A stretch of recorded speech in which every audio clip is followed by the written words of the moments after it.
Hello. Today I am joined by Claire Small, who is Consultant Physiotherapist and also Chief Clinical Officer at Pure Sports Medicine. So Claire, thank you for joining. Thanks very much for having me, Andy. No problem. No, I mean, I've done a fair bit of research on you, and you've got a very interesting past. So I'm going to try and cram a lot into the time we've got together on this. So, well, as I said, it's I'm very old, been doing this for a long while. I used to be a young kid on the block when I first started, when I first came over from Australia and went to work in private practice. You know, I was the sort of fresh-faced 25-year-old, and now I'm the old lady of the group. But yeah, that's what happens, isn't it? I'm sure that's not entirely accurate, but I appreciate the sentiment anyway on it. So before we do get into like how you came over here, so where are you from originally? So I'm from Brisbane, in Australia. So I did both my undergraduate and my postgraduate training there. So my undergraduate training was 4 years at the University of Queensland, where I was really fortunate to be taught by amazing people like Gwen Jull, who is one of the editors of Manual Therapy and an amazing clinician. And then I worked for a year, and then I went traveling, did the typical Australian thing and went backpacking, had a combi van, spent a year driving around Europe in that. And then I always knew that from the time that I'd been an undergraduate, that I wanted to do the postgraduate master's degree in musculoskeletal physio, which had actually just started at UQ. And I was really fortunate that I'd done an honours degree. I had a first class honours degree. So I academically knew that I had the grades to get in. I just didn't have any work experience. But I thought, oh, well, I'll throw my hat in the ring. My application in the olden days, there was no, email or anything like that. So it was all done by post. So I remember signing the sort of forms as on freezer labels and sending the freezer labels back to my parents at home to stick on the actual application forms. And I was fortunate that I got a place. And so I spent a year back at home doing my master's. And at that time, lots of my mates, at one point out of 90 in my year as undergraduates as physio, there were 30 of us living in London altogether. And a load of them were still here, sort of enjoying life in London, doing all the fun stuff like going to Wimbledon and Henley and things. So I thought, well, I'll come back for the summer, I'll work, see what happens, and then I'll sort of get serious about life and a career and things. And so I pitched back up here in February 1995, thinking I was here for 6 months, and 30 years later, still here. So yeah, before we get into that then, so what was it about physiotherapy that attracted you? Yeah, that's a really good question, because I obviously over the years I've interviewed lots and lots of physios for roles at Pure, and it's a question that we ask as well, is why do people become physiotherapists? And I'm not one of those people who has wanted to be a physio since I was sort of 6 or 7 and things. I knew that I wanted to do something sort of scientific. I'd always had an interest in the sciences. And in fact, when I was about 15, I guess, we did some work experience and I was sent off to work in a laboratory. And while I really enjoyed the sort of the work itself, there was no one to talk to. And that just was never going to be the sort of role that was ever going to work for me. And that's when I started to think about a role in healthcare. So I then started to explore different opportunities and things, and actively chose not to do medicine. I just didn't think that as a medic, you had enough time to spend with people. And I think that's probably one of the things about me, is that I love people. I find them fascinating. I really enjoy getting to know patients and things as well. So physiotherapy was perfect from that perspective. I always sort of say to people, I've got a captive audience for half an hour to talk to every time I'm in clinic and things. So, and I just loved, I also, I played a lot of sport as a kid. I loved the practical nature of it. I liked the fact that you were doing something to help improve people's lives and things. And so I really think I probably fell into physio rather than sort of really pursuing it as a passion. And the other thing that I was really passionate about was traveling. And I was just really fortunate that actually physiotherapy, especially in the 90s, was a fantastic job to be able to travel around the world and work in various different places. So it combined two of my great loves in the end. Right, yeah, that's quite interesting then. So it's more about those two things, the traveling and the being with people, that is the driver rather than the actual career, which I think is probably the case for a lot of people, is that you've gone on and done some interesting things. But like, in terms of that then, so when you're, how important is that communication with the client or colleagues, alongside the obviously the need for clinical skills, but like how do you see that role fitting in? I mean, I think it's absolutely essential. And I think that more and more we're realizing just how important our communication with our patients is, and the vital role. And I think actually one of the interesting things was, COVID, I think, gave us a really good understanding of just how important, the role of communication in patient care was, because all of a sudden we couldn't put our hands on people. We were prescribing exercises remotely and things, but what we were doing was providing a lot of education, advice, recommendations, reassurance, really understanding what people's problems was, listening to them talking about what they were going through during COVID and things as well. And I think connecting on a very human scale. And I think that people were always, I think, surprised at how effective physiotherapy was during that time of the pandemic, when lots of clinics were closed and lots of things went online, that actually we could do a really effective job. And I think that did highlight just how much of what we do is about our communication with patients. And I think that's always been really undervalued. I think as physios, we're active, we're doers. We've always felt that we need to be touching people, doing things to them. And don't get me wrong, I mean, I am, a paid up member of the MACP. I always say, if you cut me, I'd bleed blue. And I think that manual therapy is an essential component of care, as is exercise. But I think the third pillar, the education, the advice, the communication, I think is now we're becoming more aware of and we're more confident in accepting that that is a part of treatment, that talking to people is treatment, and is care. Whereas previously we felt like that wasn't really an essential component of what we were doing. So is that something, for when you were growing up and studying and so on, that wasn't particularly something that was any emphasis on? I mean, not when I was an undergraduate. There was, we did some work on communication, social interaction. We actually did a big component of psychology in my undergraduate degree, but it wasn't really linked in. It was very much, we were part of, it was a psychology subject as part of the psychology department. It wasn't really linked into how that then translated into patient care.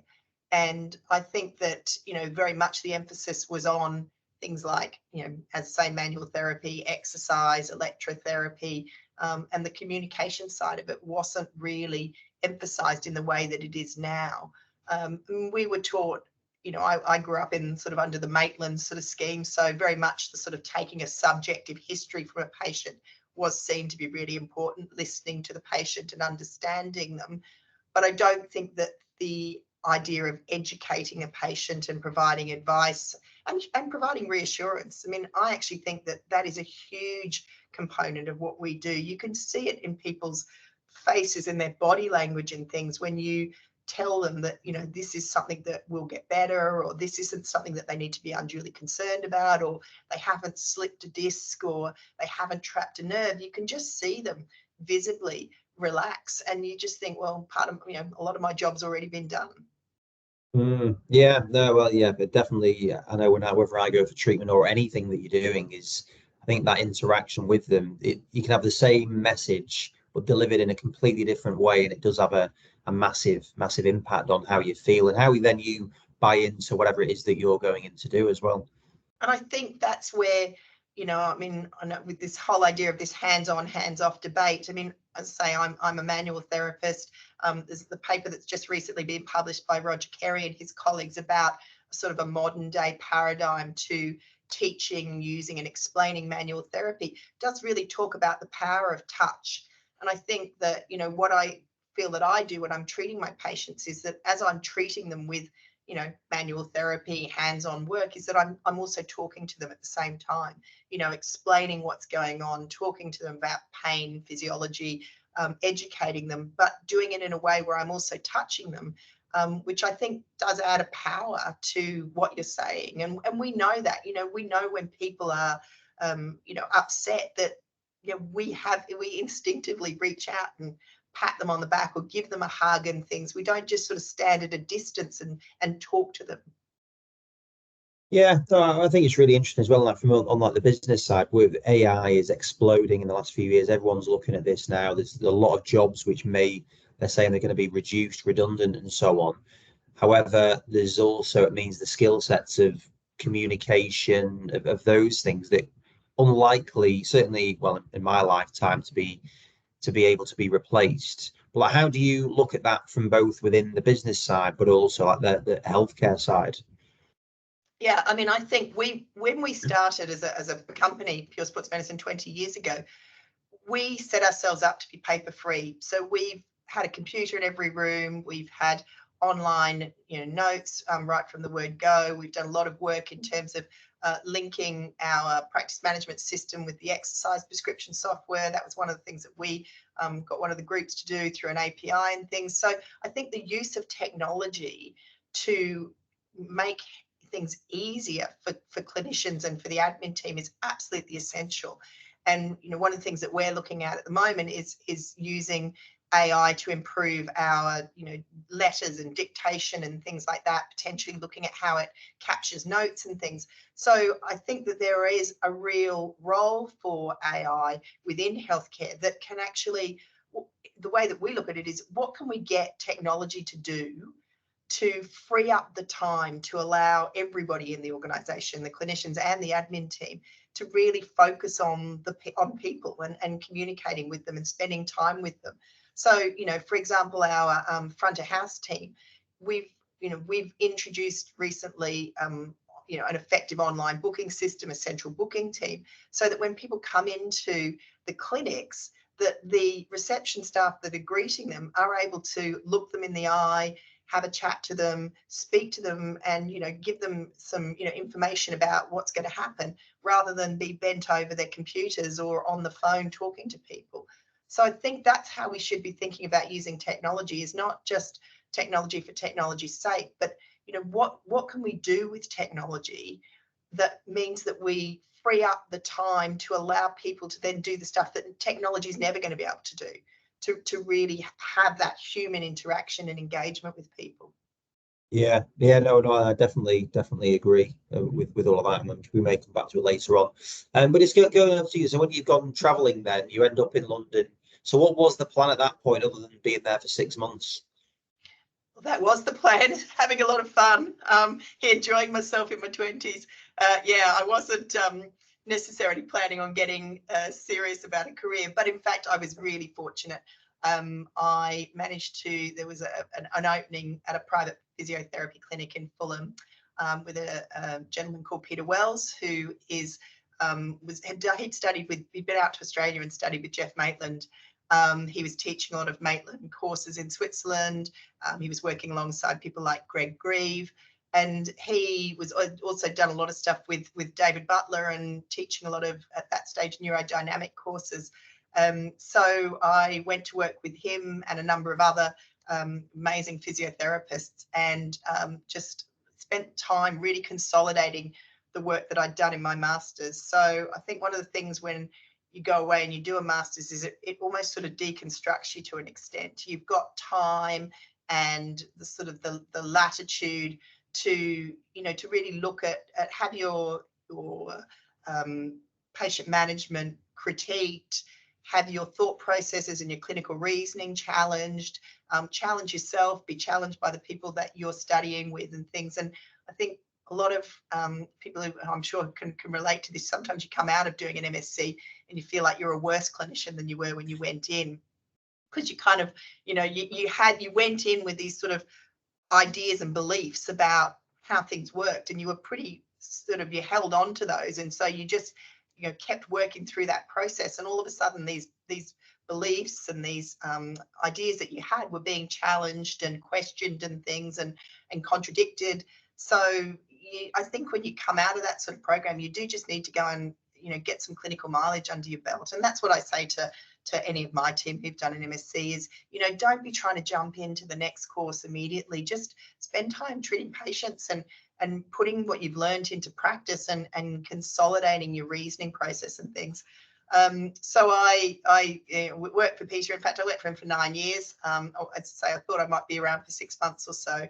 But he also gave me great opportunities. And I think that's one of the things that, you know, I'm very mindful of, is that the role as a leader and an owner within a business is, you know, is to provide opportunities. And that's what my definition of, you know, a leader is someone who sees the, you know, opportunities and potential in people and processes and works to make that happen and things. So, you know, I feel a real sense of responsibility to try and help develop the careers of my team and provide them with opportunities. So I started working with Peter, saw a lot of patients, but also then started doing some teaching and became involved with the MACP, so the Musculoskeletal Association of Chartered Physios, and started teaching on one of their postgraduate sort of programs and things. And, you know, teaching, I think, is a phenomenal way to challenge yourself. I always say I'd rather speak to 600 orthopedic surgeons and GPs or 600 members of the general public than 6 clinicians and 6 of my peers, because, you know, teaching your peers, they're the ones who are really going to challenge you and challenge your knowledge and things as well. You need to really be, you know, understand what you know and what you don't know, and, you know, that people question you about things that you've never even considered. So I really, you know, really did love doing a lot of that sort of work, teaching those sorts of courses and things as well. So yes, as I say, I thought I was going to be here for 6 months, but ended up being with Peter for 9 years before we set up Pure. Right. So, like, what opportunities did Peter give you then? Peter actually gave me my first sort of teaching opportunity in terms of a group that wanted a course to be taught to them on some new and innovative innovations in physiotherapy. And he just said to me, you know, I think you would be better at doing this than I am. I think this would be a great opportunity for you to go and start to, you know, broaden your professional base from being a clinician. It'll get your name out there. It'll get you, you know, interacting with others within the profession and things. So gave me the confidence as well. I think that's the other thing. So not just the opportunity, but the confidence to go and do it, to feel like, okay, well, if he thinks I can do it. And again, he was really supportive in terms of, you know, preparing all of the material and things as well, running through things with me. And, you know, again, I've had the same experience here at Pure. I remember being asked to go and lecture in Brazil, which was an amazing experience. But the other people that were speaking were Gwen Jull, Jenny McConnell, Shirley Salmon, Andre Vleeming, Paul Hodges. You know, it was the sort of who's who of physiotherapy. So, you know, I did umpteen repetitions of the lectures that I was giving here at Pure to my colleagues and before I went, just to make sure that I felt confident in what I was doing. Yeah. Well, no, I can see sometimes that is good, isn't it, to put you out of your comfort zone. I absolutely think it's essential. I mean, I think, you know, that's, again, it's easy to sit within your comfort zone. And, you know, I think, again, people don't like being uncomfortable. So, you know, you kind of do need a push from somebody else often to get out there and do it. But you need to feel like you're not being pushed out and then you're on your own and you're going to, you know, you've got no sort of safety net. I think if you're going to encourage people to push themselves outside their comfort zone, and, you know, we do it all the time here at Pure, and especially with public speaking, because it's something that lots of people struggle with. So we, you know, a lot of our clinicians go off and do sessions for corporate days or do sessions for some of the hospital groups that are delivering seminars and things like that. But you want to make sure that, you know, if you're encouraging them to do it, that they feel like you've got their back throughout that process. Yeah, no, definitely on that side as well. So in terms of so was Pure sports medicine, how did that come straight after this? And if so, like, how did that come about? Yeah, so I worked for Peter for 9 years, which was brilliant. And at that stage, I was thinking, you know, okay, I think I need to do something different. I think I want to kind of have an opportunity to do this my own way, as it were. And he and I spoke about it. We spoke about me buying his clinic, which just in the end didn't happen. But at the same time, I was approached by an Australian businessman. Well, actually, Andrew at that stage wasn't a businessman. He'd actually worked in the financial money markets in Australia and had played sevens for the Wallabies and had played rugby, played for the Waratahs as well. And he'd also played for the, he'd played rugby league at home in Australia and had a sports scholarship to Oxford. So, and as part of that sports scholarship, they had to write a business plan. And true to form, when you know Andrew, he'd been at Oxford about 2 weeks and he snapped his Achilles tendon. And he said to the team, well, just send me to the nearest sports medicine centre. And they were like, what is that? We don't know what you're talking about. Never heard of it. Well, who's the best sports doctor in Oxford? Don't know what you're talking about. There's no such thing as a sports doctor. So he did a bit of research and then got a group together and they wrote this business plan for a sports medicine clinic, and then decided that actually they wanted to try and put it into action, but had no clinical, no clinicians amongst the team. So he started looking and came and spoke to me about it. And the more we spoke, the more we realised that our goals and objectives that were aligned in terms of what we were looking to do. And so we set up Pure sort of in Kensington. I always sort of say we set up in 3 rooms and a corridor. So what we wanted was we wanted a gym space, but we obviously couldn't afford to rent a big gym space. We were, working on seed funding.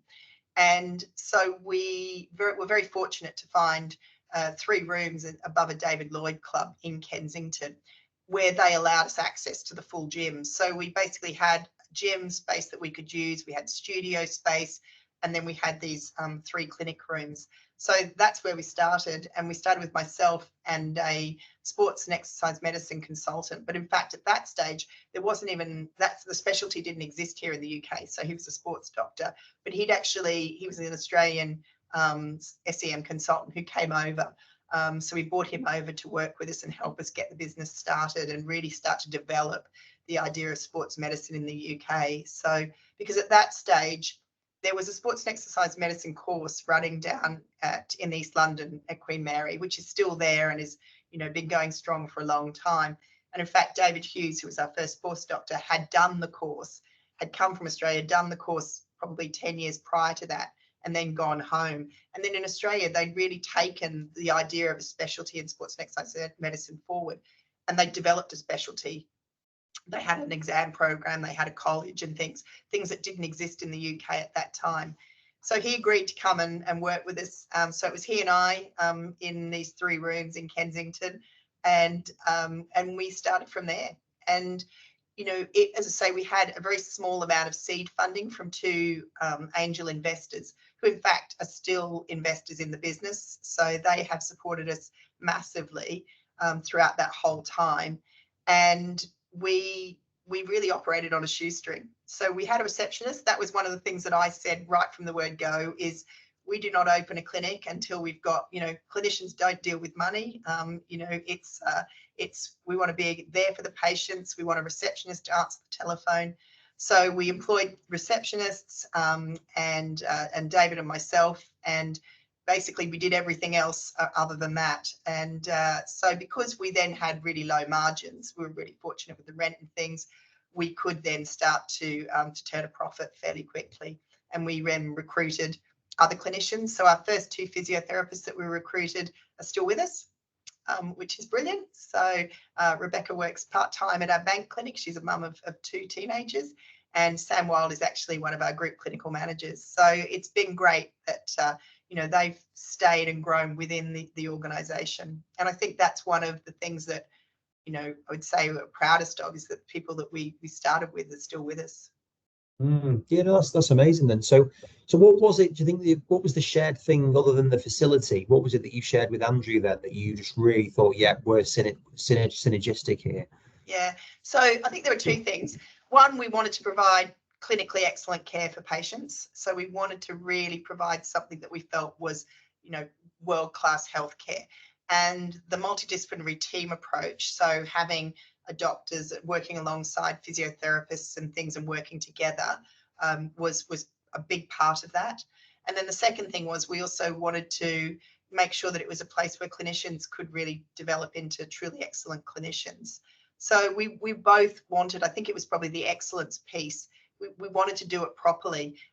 We wanted to make sure that it was somewhere that we were proud of, and that we felt that we were delivering great care. And we also saw it as a huge opportunity in terms of something that hadn't been done at that stage, sports medicine clinic and things, and really try and build out that medical team. So we knew that, you know, these medical teams existed within all of the sports clubs. So, and that was, you know, we branded ourselves sports medicine really deliberately, but it wasn't because we wanted to treat a bunch of elite athletes. I mean, we were well aware that they all had, you know, teams of their own, but what we wanted to do was take the concept of the medical team that exists at, you know, Liverpool or within the, you know, the English Institute of Sport or F1, and bring it into a centre where we could provide that to the general public. And, you know, coming back to the communication side of things, I think that's really what makes the difference, is the fact that, you know, I work next door to the sports doc. I work next door to the podiatrist. Downstairs is the strength conditioner. And so when we're, you know, sharing patients, we can pop in, discuss, communicate. And the learnings from that are also massive, because, you know, clinicians know what it's like. You send someone off to see somebody, you think, I'm not really sure what's going on here. They need to go and see a consultant or get a scan or something. And then you never hear back what's actually gone on. So you don't actually learn anything from that patient. You don't learn whether what you were thinking was correct or whether you'd missed something. So working as part of that team and making sure that you're being consistent with your communication to patients is absolutely vital. So it really was about, you know, delivering excellence, and also, you know, in business, it's easy to sort of cut the corners and to trim the margins, you know, and to increase the profit by spending less. And we've never really done that. Well, we've never done it, and that potentially to our detriment, because it means we've got big overheads, so we've got to work really hard to make sure we cover all of that. But I still believe that it's what allows us to provide the great care to patients, and people really do appreciate it. Mm. And did you have a vision of what the structure of the company was going to look like? Did you envision where you are now? No. It was, as far as we were concerned, we were going to try and open. So very much we modelled ourselves on a place called Olympic Park in Melbourne, which is run by Peter Bruckner, owned and run by Peter, which was one facility. Again, a multidisciplinary team working. Olympic Park's based at, as it says on the label, the Olympic Park in Melbourne, which is very close, for those people who know Melbourne, really close to the central business area. So it's well used by that sort of group. You know, we did think of setting up somewhere like Twickenham or something like that, but just realised that that was too far out of town. You know, you were only going to draw a small group from that perspective. We did think we would just have one clinic and it would be a reasonable size and we'd have everyone working under one roof. And then when we opened our clinic in Bank in 2007, so what we did was we expanded from 3 rooms in the corridor in Kensington. We built another 4 rooms here and it became a 7-room clinic. And at the same time, we built our facility in Bank, which is actually 13 rooms. It's 4 retail units all knocked together. We'd never get that space again. I mean, that was it just wouldn't be available for the likes of, you know, a medical group. So we're really fortunate to have that. And that was our sort of, and we kind of really thought that, okay, it would be these 2 clinics and we just build them and go from there. And then it became apparent that there was demand in other places like Canary Wharf. And then, you know, prior to the pandemic, our city clinic was seeing about 800 patients a week, and it was just too busy. It was losing the sort of experience for the patients more than anything, and I think a bit overwhelming for the clinicians. So that's when we also started to look for more space in the city as well, and we opened 3 clinics quite close together. Space was really difficult. There wasn't a lot of space available in the city for a long period of time. But in 2016, 17, more space became available. So we opened a clinic in Chancery Lane, Moorgate, and then St Paul's. So, and then the pandemic hit.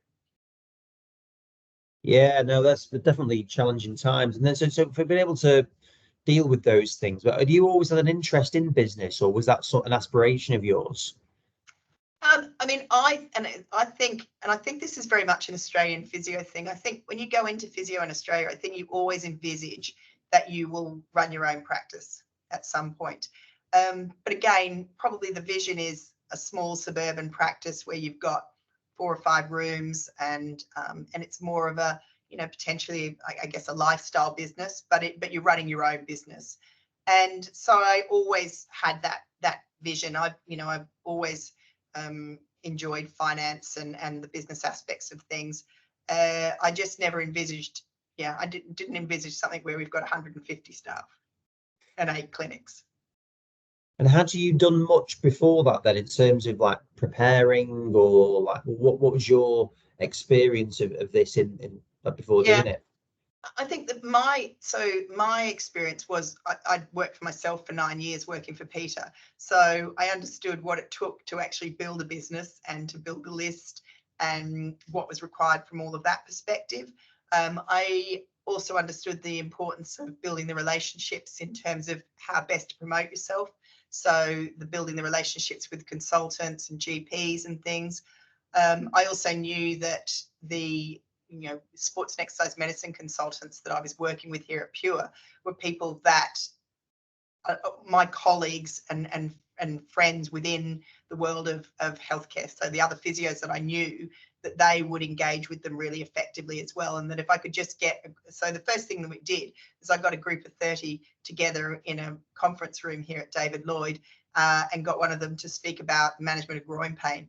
And again, they're such personable and approachable individuals that the clinicians just loved them. They also were people that, again, one of the problems is that, as a clinician, sometimes that, okay, this patient doesn't need surgery, but they're not getting anywhere with my conservative program. We need to do something. We need to, whether that's investigating and then working out what we need to do. But I need a second set of eyes on this.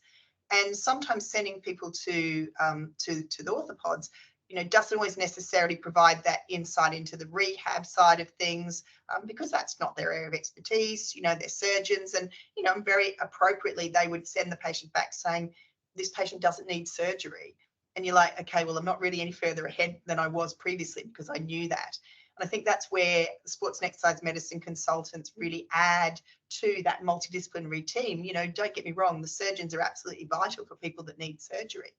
But historically, we hadn't had this group of clinicians and consultants who could actually sort of help with some of the sort of the non-surgical management and give some guidance around, rehab or injections and things like that. So I think that people saw that as being somebody that they could actually really go to and get some really sound advice about the non-surgical management of these patients. Yeah, yeah. And then so for you then, so when you were building this, did you have a vision of remaining being a physio? Did you want to not be hands-on, or what was your thought process for that? Yeah. People ask me people ask me why I call myself a physiotherapist rather than a businesswoman. And I say, well, that's kind of who I am. But also, they also ask me why I still treat patients. And, I love it. I mean, I still get a lot of job satisfaction from helping people and helping them achieve their goals. And, I see patients as a bit like a problem and a puzzle to solve. And, that's probably part of my personality is I am competitive. I love, all that's quizzes and games and things, and so it's probably part of that ability to solve a problem, which I really enjoy. And so when there's been several times over the course of the last 20 years when I've had the conversation about, do I still keep treating patients when there's so much to do? Where are my skills best served and things? But I still think that I treat patients 2 mornings a week at our Kensington clinic, and it allows me to to obviously follow one of my passions, keeps me upskilled in terms of the management of conditions and things. I mean, very much I have an area of interest which is low back, pelvic and hip pain, and that's the majority of what I see. If someone comes in with an ACL, it doesn't matter how specialized you become, people refer their friends and things like that. So you always end up seeing someone who's got an ACL problem or an ankle fracture or a tennis elbow. And I'm very happy to say, you don't need to see me. You're much better going off to see my colleague Brad or, Lauren, our hand specialist and things. So, but I do, I love treating low back, pelvic and hip pain. I've done some research in those areas and written on them. So, and also that's the area that I've been lecturing on for the last, probably 5 years almost exclusively. And I just think if you're lecturing, you being a clinician, I think really helps make it real to the people that you're teaching and lecturing when you can provide case examples and, you can talk about the patient you saw last week who was a bit different to other patients that you'd seen with similar problems. And it's those patient stories that I think help make stuff sticky for people that you're teaching. So that's one of the other reasons I continue to treat patients, because I historically I've always done a lot of lecturing and teaching and things. And I also think, clinicians kind of don't respect you if you're not doing it like they are. And if you're asking someone to do something, if you're implementing a new system or a new process, if you're doing it alongside them and you're seeing potentially where the glitches are or the challenges, I think it's easier to get buy-in from the rest of the team and things as well. And it gives me a chance to also to speak to patients about what they think is important in healthcare. One of the things that, for us at Pure, more and more we're focusing on is being, a consumer-driven business. So, in consumer-driven healthcare. And that's a completely different way of thinking about healthcare than the way that we, it has been, medicine has focused historically. Historically, medicine has been very paternalistic. This is what I think you need. This is what the research shows. This is what I'm offering you. These are your options, sort of thing. And we haven't really asked the patients what they need or what they think they want and, what they're looking for in their healthcare. And I know there are challenges for that in terms of, people's understanding of healthcare can be, there's a lot of misinformation out there, especially if people look online and things. But I do think we need to, also trust the general public and give them an opportunity to say, well, this is actually how I want to manage my health and my well-being. And again, when we talk to the clinicians about, the communication with patients, we have a patient management plan that we use. So every new patient, we talk through, okay, we use outcome measures. So we use the patient-specific functional scale as our outcome measure. So these are your goals. This is what you want to get back to. And this is exactly the same conversation you would be having with a, Premier League player. Okay, this is what we want to get you back to. This is the game we're aiming for. Right, this is what we need to do to get you there. This is what's wrong with you. This is your diagnosis, or this is, the working hypothesis. This is what we need to do to get you back to that game or get you back to being able to do this. And this is what your treatment plan looks like. And these are the other people that are going to be involved in that treatment plan. And you sit down and you have that discussion with the patient or the player, right at the beginning. Now, we think that stuff through in our head because that's our clinical reasoning process. But we don't often articulate that effectively to patients. We don't explain why they need to come back in next week. And, we just sort of say, come and see me next week. And we don't explain why they should do that. And, whether the patient is paying privately or being seen on the NHS, they're still paying in terms of their time, their commitment, the cost of actually getting to the appointment, et cetera, the time off work. So if they don't see the value in coming back next week, then they're never going to engage effectively. So, that for me is one of the key things. I sort of say I hate hearing come back next week when people are leaving the treatment room, because in my view, we should have mapped out at least what the first sort of 3 or 4 weeks of that treatment looks like. I need to see you twice next week. I need to see you once the week after and once the week after that. Speak to the team, put those appointments in the diary. And I say to the patient, we can always cancel them if we don't need them. If you're doing better than we expected, if we actually, if you can't make it for whatever reason, or if you want to just focus on your exercises, we can cancel that appointment. But it's much easier to do that than to try and shoehorn an appointment in when my diary is completely full, or you can only see me at 8 o'clock on a Tuesday morning, and I've only got one of those a week. So, and those are busy times. So I think that importance of having that discussion and using this patient management plan is and allowing, and then, again, I also say it's our jobs to talk to the patient about what we think they should be doing and what we think would be optimal treatment and best care. What the patient then chooses to do with that is completely up to them, but that allows them to make the decision. At least it's an informed decision, and you've given them the information such that they can then make that decision themselves. And I think we need to look at that far more in healthcare as to, what is it that patients are looking for when they come to see us. And I know that we sort of ask patients that, but then we don't necessarily do what we can to really accommodate that, especially if it doesn't fit within, the appointment schedules within a busy NHS clinic. And I know that there are challenges there, but I sometimes think that if we worked harder to give patients what they think is going to help them, we'd actually get better outcomes than giving them what we think they need. Yeah. And have you seen the patients' expectations change on this? I think I say to when I recruit, I say to the people I'm speaking to, I think patients come to Pure with high expectations. We set ourselves up as delivering, world-class healthcare. We don't have probably some of the most expensive fees in London. So understandably, patients have an expectation of what they get when they come. And I think that's completely appropriate. But actually, I think people have really low expectations of what they expect from healthcare generally. And I think that's one of the differences, is that, people don't question their doctors often. They're very accepting, even privately. They don't want to challenge somebody. They'll put up with people running really late and things like that.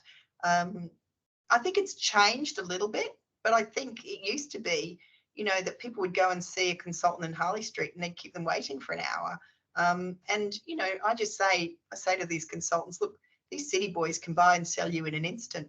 They're not going to wait. An hour of their time is worth probably treble what an hour of your time is worth. They're not going to sit around waiting, and also if you can't see them at 7 o'clock on a Tuesday evening, which is when they've got time to see you, they'll find someone else who can. So I do think we have changed, and we have become a bit more, aware of the fact that people are paying. We're in a customer service industry. And again, when you say that, lots of people don't like to hear that healthcare is a customer service industry, just like, working in a hairdresser's, which is what I do a lot of comparisons of when I'm talking to my team. But I'm not really necessarily sure whether I think that the general public's expectations of healthcare, I think they have really low expectations of healthcare, and I think that's really disappointing. I think that's built on experience, and I think that, we should be trying to give people higher expectations of what they get when they see, whether they're seeing someone privately or they're seeing their NHS, GP or physio. I think they should, be demanding better quality care. And it's not even necessarily the quality of the care. I think generally the quality of the care is amazing. I think it's often a lot of the other things that things fall down around: communications, letters arriving in a timely fashion, clinicians doing, following through on what they say they're going to do with regards to exercise programs being sent in a timely fashion and things like that. Yeah. I mean, maybe that's where some of the AI and new tech can come in and support it, because we deal with a lot of clinicians on things, and it's a lot of them. I'm not a business person. I'm not a salesperson. It's like, well, you're running your own business. You're kind of all of it, aren't you? And I agree. I think that's absolutely right. I think we need to be thinking about ourselves as being in business and actually running a service for patients and running a service for people. And we need to look at, how we deliver that to the best of our abilities. And I think that, again, one of the things that I think is changing, and has definitely changed in the time that we've been running Pure, I do think people are now more collaborative. Again, so that, the idea that people you don't have to reinvent the wheel. You know, there's others who've done it, and people are very happy to share their knowledge and experience and ideas so that, you know, people just can don't make the same mistakes and can deliver better quality customer care and things like that right from the word go.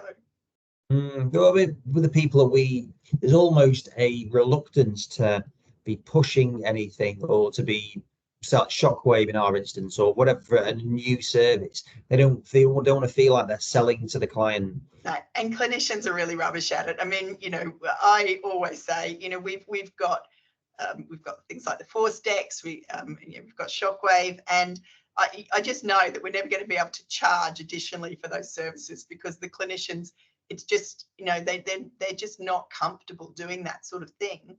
But even that's where I think clinicians really struggle to say, I need to see you again next week, or I need to see you twice next week, once the week after and once the week after that. I think they really struggle with that, even just that, articulating that, because they feel like it's a hard sell, or they're pushing the patients into something. But I say, well, you know, as long as you've explained why you need to see them twice next week, once the week after and once the week after that, you know, you're not selling them something, you're explaining to them, which is really what sales is all about, isn't it? As long as you're feeling like as long as you're making sure you're being authentic and that you're, you know, saying, you're telling them about their condition, exactly what you tell your own mother about what she needed to do about the same problem. As long as you're comfortable doing that, then and if you don't tell the patient, how else are they to know what they need to do and things as well? And then, as I say, it's up to the patient to then make the decision as to what they do. And I also say to people, you know, people have come here, they know they're paying for our care. They know we're in private practice. They know it's not going to be free. And in fact, if you've seen them, done an initial assessment, you know, treated them, given them some exercises, and then not necessarily followed up appropriately, well, actually, that's a waste of their money and their time because you haven't helped them achieve their goals. Now, for some of our patients, when we talk about what's your goal, it might be, I just want to make sure that there's nothing terrible going on. I just want some exercises to be able to deal with this. And so one appointment does that. One appointment achieves their goal. And that's absolutely fine. It's not about everybody having 6, 10, whatever sessions. It's about people having the appropriate amount of treatment sessions to meet their goals, because that's what they've come to see you for, is because they've got a problem that they want solved. I mean, the pain or the stiffness or the, you know, that's the symptoms, but it's what those symptoms are stopping them from doing that's the real key thing. That's the why, as they talk about. Yeah. Yeah, and how do you do that? How do you, when you've grown a team from basically you clinically to where you are now, how do you keep that? And what do you do with your time apart from those 2 mornings a week? Like, how do you do it? So, so I do less of that now because I focus mainly now on strategic new business opportunities and sort of growth and things. But I do still do a second interview with absolutely anybody who's choosing looking to join the organisation. So our first interview is with one of our group clinical managers who are both physios. So Sam Wild's one of them and Good's the other. They manage 4 clinics each. And they will do a first interview that's very much a clinical interview with one of the clinic managers. And so we sort of say the first interview is about making sure that they've got the clinical skills and abilities that we're looking for. And then the second interview, well, it's not necessarily much of an interview. Sometimes it's more of a diatribe. It's a lot of me talking. And we talk about what our values are. We talk about, you know, how we approach patient care. I say, you know, people are autonomous professionals. We don't dictate. We don't have guidelines. We don't have protocols. We don't work to any of that because, you know, we work on the N of 1 process of a patient. You're the clinician in the room with them. You know what they need as an individual working towards their goals. The only thing that we insist upon is that every patient has one of these management plans and that you work through that. And we talk through that. So, you know, again, they know that that's the expectation. We also talk about the fact that we look at, okay, how many new patients have you seen this month? Okay, how many have had follow-up appointments? How many haven't had a follow-up appointment? Right, let's talk about why. Now, it may be that, again, they didn't need a follow-up appointment. They weren't looking for one. Their goals have been achieved. Tick, that's absolutely fine. But if you're seeing a number of new patients that aren't then coming back for further follow-ups, what is it that you're struggling with? You know, and then and it's not necessarily because they're new to private practice. We've had some, you know, clinicians come from other practices who've struggled equally. Or it may be that they come out of the NHS where that's just not the way that they're used to practicing. So we sit down and talk about a lot of that stuff. And again, it's not a case of you must see them X number of times. It's a case of saying, okay, well, you expected to see them, and because you didn't think, you know, one session was going to be enough. So how did you have the conversation? And then what is it that you're struggling with? Because, you know, most people know that actually they wanted that patient to come back. It's like, okay, well, what do we need to do to help you to improve your ability to communicate with the patient, such that you can then have that conversation? And so some of it's shadowing others, shadowing some of the clinicians that are really good at it, having people sit in with them. We do a lot of peer review stuff. We've also got some online stuff where I talk about a bit more in more detail about building a list in, you know, an effective list in private practice, and what that requires, and, you know, just some of the sort of, I guess, mainly around the communication side of things. Reassuring them that, you know, I think it's also when you first come into private practice, or, you know, move practices, you also just need the confidence that you're doing a good job. So I think, you know, and if you're not confident, then that's going to come across to patients as well. So I spent my time doing that, so second interviews, and then, as I say, the clinics and the sort of operational side of the businesses. So now, from a clinical perspective, it's managed very much by Sam and Adam, and then I focus now on looking at, okay, corporate growth, new business opportunities, new service development and things, what's happening in healthcare. And then, you know, I've also, as I say, done quite a lot of teaching work over the years. I've sat on the MACP executive committee for 6 years. So I'm fortunate that I've got flexibility in my diary to allow me to look at those external organisations that I think are really important in terms of, you know, I think they're important from a business perspective, you know, gets our name known, builds networks and things. And I think, again, we underestimate the value of networks in terms of not just business, but in terms of effective care for patients and things as well. You know, okay, we often get emails coming through, who knows someone in, you know, down in Bristol, who knows someone in, you know, up in Norwich, that sort of thing as well. So I think having those networks also helps, but it helps with the business because it provides people then get to know us, they'll recommend colleagues to come and work with us and things as well. Yeah, is that where that you get involved with the CSP? As I know you're looking at that now. So where did that come from? Yeah. So I mean, obviously, I've been a member of the CSP since I came back to the UK 30 years ago and things, and I've always believed that you know, being a member of your professional body is important. I think that, you know, speaking with a unified voice and, you know, working really hard to promote the profession. And obviously, the CSP has two components. It has the professional body side of things, and it has the trade union side. And both are really important if we're to actually really ensure that physiotherapists and you know, healthcare assistants and the associates that are members of the CSP as well, that they are, you know, remunerated effectively, that they're valued as part of the healthcare organisation, that we work on, you know, ensuring that there are enough places, you know, for physiotherapy students and things within the universities, but also that we actually have enough physiotherapists and associates working within the healthcare system to be able to deliver great care. I mean, you know, I'm a passionate physio, as you can probably tell. And I think what we do is phenomenal. I think we fix things that no one else can fix. We fix things that drugs can't fix, that surgery can't fix, you know, and we empower people to be able to live their lives that they want to. And we need more physios working in those capacities, because we see it all the time, you know, people who go on to medication that doesn't work for them, people that have surgery that doesn't help them and things. And we need really great physios out there, and we need people to be able to access those physios. But in order to do that, you know, we need the general public advocating for us. We need them pushing governments on those sort of things. We need the GPs and our colleagues in the medical profession saying we need more physios because these guys do stuff that we can't do. And so we've got to, all speak together as one voice and really get out there and show the value of what we do and what we deliver. And I think that was what took me into really pushing work on collecting outcomes and trying to get a group together where we're all collecting the same outcomes to evidence our value.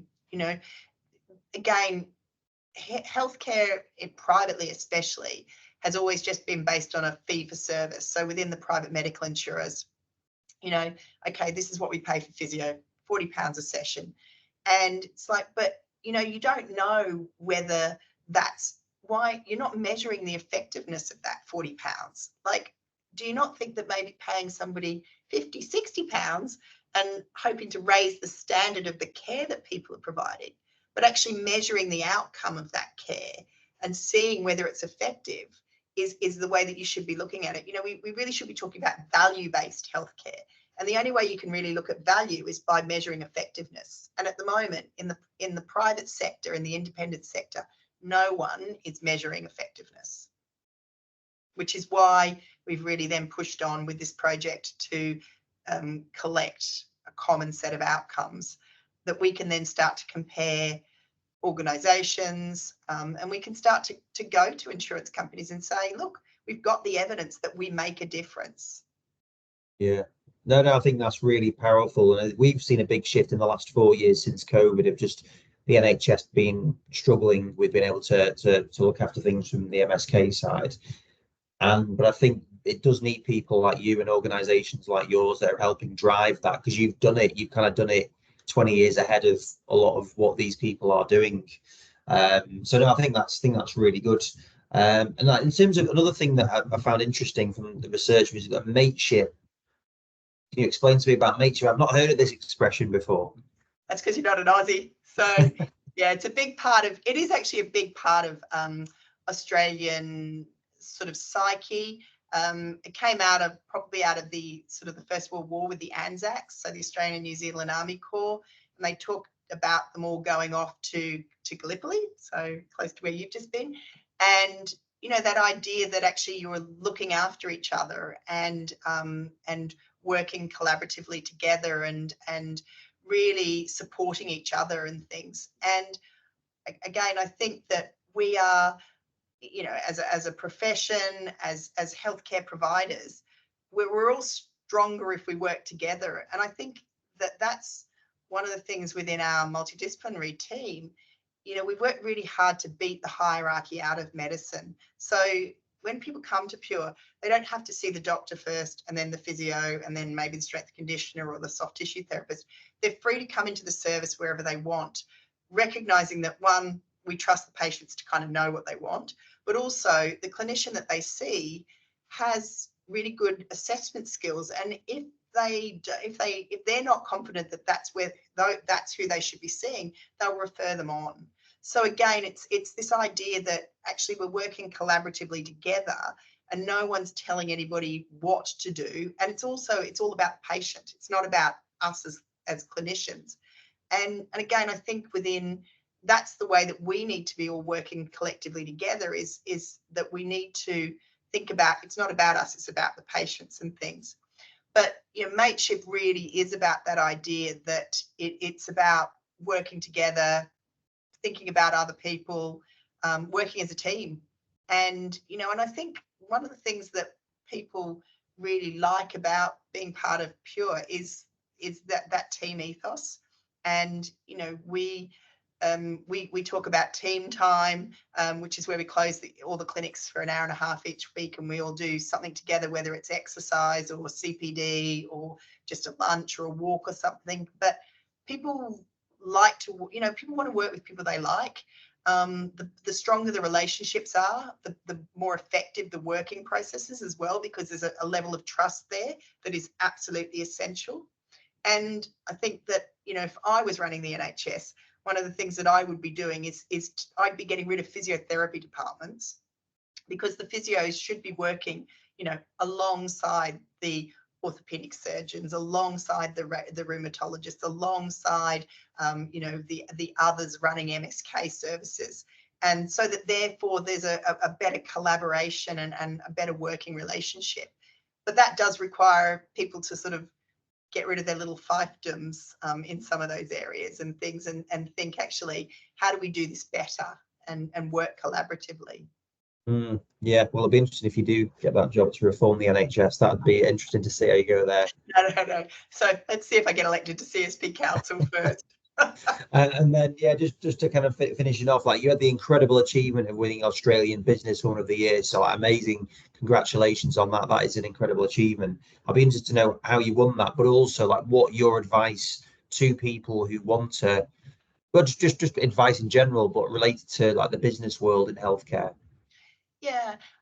So I was nominated for that award by some Australians I knew as patients and things. It was an award that was given annually, and so they nominated me for that within the Australia UK Chamber of Commerce. So that's how I came to win it, which was a really big honour. But I think, as you just said about talking to lots of clinics and business and practice owners who don't think of themselves as business people.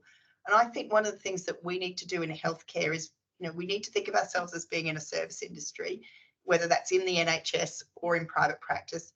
We need to think of ourselves as being involved in business, and we need to get much more involved in stepping outside of healthcare and engaging with other organisations and other businesses, because you learn from them. And I think that's one of the things that was really successful. I mean, it was challenging at times, but Andrew and I working together when we first started Pure, he wasn't a clinician. He probably spent as much time in a therapy room because of all his injuries as most clinicians. But he used to say to me, "Well, why do you do it like that?" And the answer often was, "Well, just because we've always done it like that." Rather than really thinking about, okay, well, how's it done elsewhere, and can we do it better by looking at what's done elsewhere and taking, best practice from other places. And I think in terms of, running a business, you can have the best business in the world, you can be the most amazing clinician, but if you're sat in a room and nobody knows who you are, then you're never going to be successful. And if you're an amazing clinician, then you owe it to people to let them know that you're there and that they can access you. So I think, getting involved in other organisations outside of healthcare and outside of the professional body and things is also really important, because, again, I think that there's a really the general public is undereducated about, especially on the musculoskeletal side. If we think that 30% of what a GP sees is a musculoskeletal problems, and probably very few of that actually ends up having physiotherapy. A lot of patients wouldn't have a clue what a physiotherapist did or what a podiatrist did, or that actually you can go and see a strength conditioner or an exercise physiologist to help you if you're struggling with cancer or diabetes, things. So we've got to get outside our healthcare bubble and spread the word, not in an evangelical way, but just by, talking to people at a social function and things. When I say social function, I'm not talking about a party, I'm talking about a networking event that's hosted by a business group and things. And every other industry does it. I mean, lawyers, bankers, accountants and things. And I think healthcare, for some reason, we've always kind of just acted a little differently and not really got out and done a lot of it. And I think often the medics are better at it than we are. I mean, the medics often have a lot more interests sort of outside of medicine that they get involved with. I think often physios tend to just get caught within a physiotherapy bubble. Yeah, no, I agree. And I feel like it is, I do feel like there's a shift, certainly with what we've seen over the last few years. There's more companies that realise they do need to raise what they're doing. They do need to add new services. They do need to promote themselves in that way. So it will be interesting to see how it goes. But no, genuinely, really appreciate your time. It's been fascinating to hear about the history of it, because it's just a quick story for me. So my first my first exposure to you guys. I met Mike Bundy at a conference in my first week prior to setting up PhysiQuip. And I remember just like being blown away, like Brian English was speaking, some of these other people. And I just remember pure sports medicine, didn't know, looked it up, and it was like, wow, it was just really exciting for me. That literally was week one, that was like 2006. So it's a long Yeah. time ago now. But it's great to see where your company's gone, the fact you're still so passionate about it, and having interacted with so many of your team, from Sam, through to John and the clinical guys. It's really exciting. So well done for doing what you've done. Thanks very much. And thanks very much for your time today. I've really enjoyed the chat. Yeah, no, likewise. Thank you, Claire.